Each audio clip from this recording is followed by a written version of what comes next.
Now you got to like focus on very specific things within, like you got to focus on Google, not like Google Posts, or you got to focus on web stories or AMP or very specific niches, kind of like to earn your space. Yes.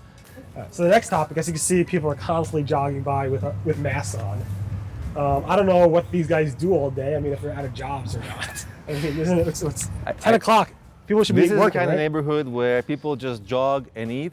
Now they just jog because they can't they can't go out to eat, you know. They can't go so out. they just jog. That's good. So exercise is good, but nobody's working. So if these people needed jobs, what would you tell them to do? Oh well, but I think interesting segue. A lot of people do come to me and they're like, well, I just obviously had this career transition, but this is not specific to COVID. People have always been having career transitions. It's just a little bit bigger now. What happens, there's a pattern that happens I see really broadly. On day one, maybe yesterday you were a carpenter or industry, like a restaurant industry worker, or something that's not too geeky or tech, and then somebody says, well, do this online thing, passive income, amazing, live the dream. And that's what you do. You go the next day to YouTube and you type passive income, make money online. What do you get? You get affiliate marketing, sign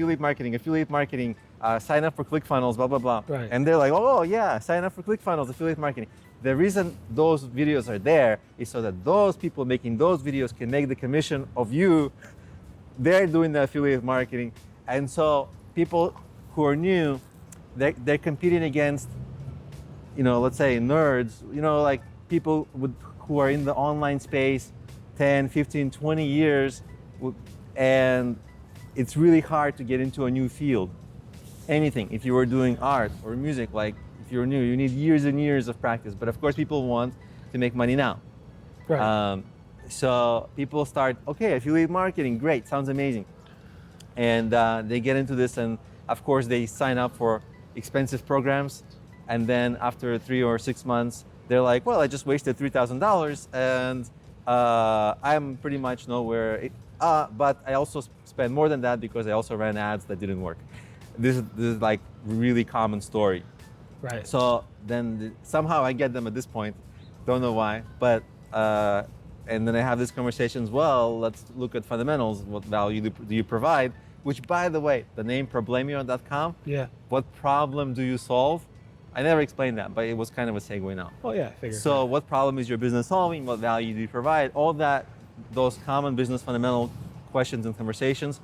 And then we realize not much, but it's very possible that if you are in your second career, there's a self-branded business in it for you. For example, a lot of people who are, let's say, used to own a restaurant or you worked in the restaurant industry, and I had the client like this, he was tired of it, but he had a wealth of knowledge. How do you open one? How do you manage people? How do you hire? How do you open a second location? All these things he knew, but he hated it.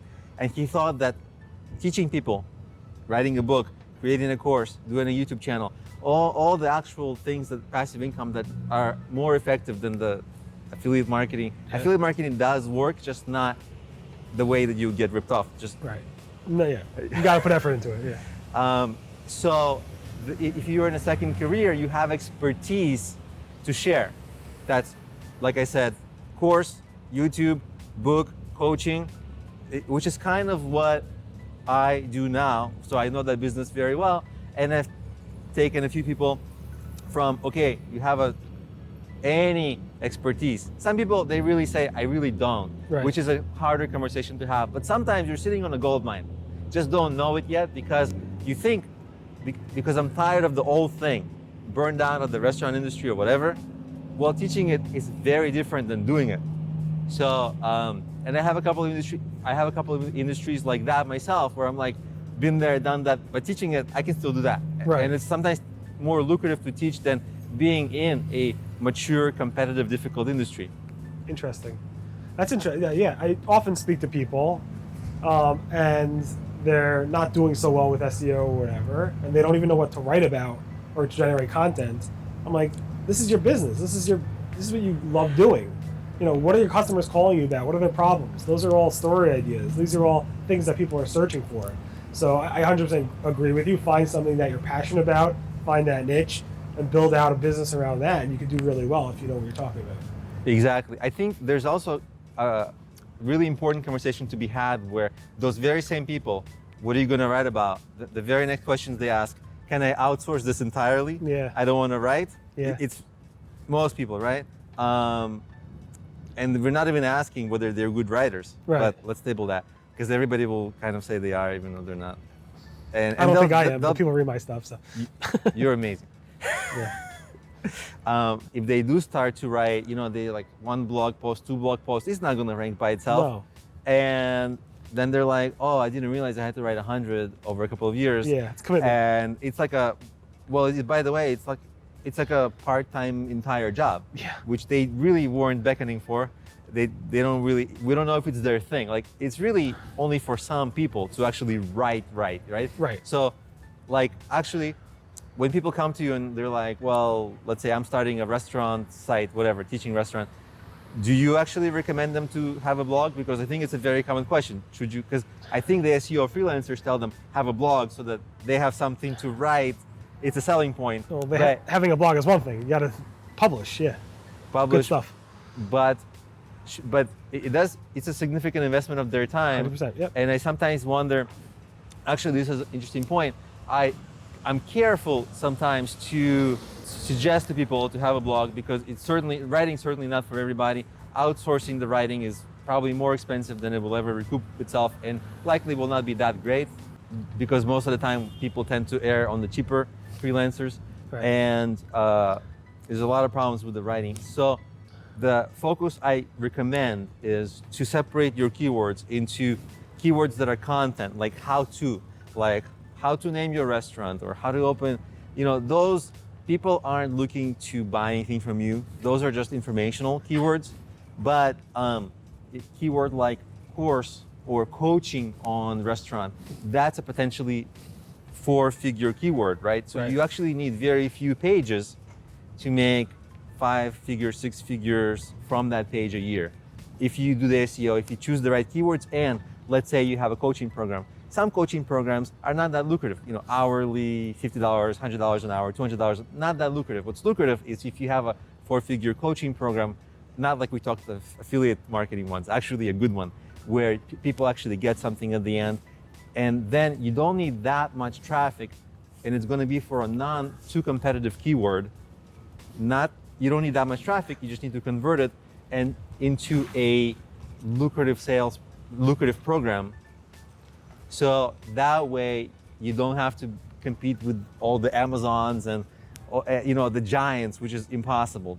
And really, it's that's a problem in our industry, because almost all pretty good keywords are taken. We have to be so careful. For sure.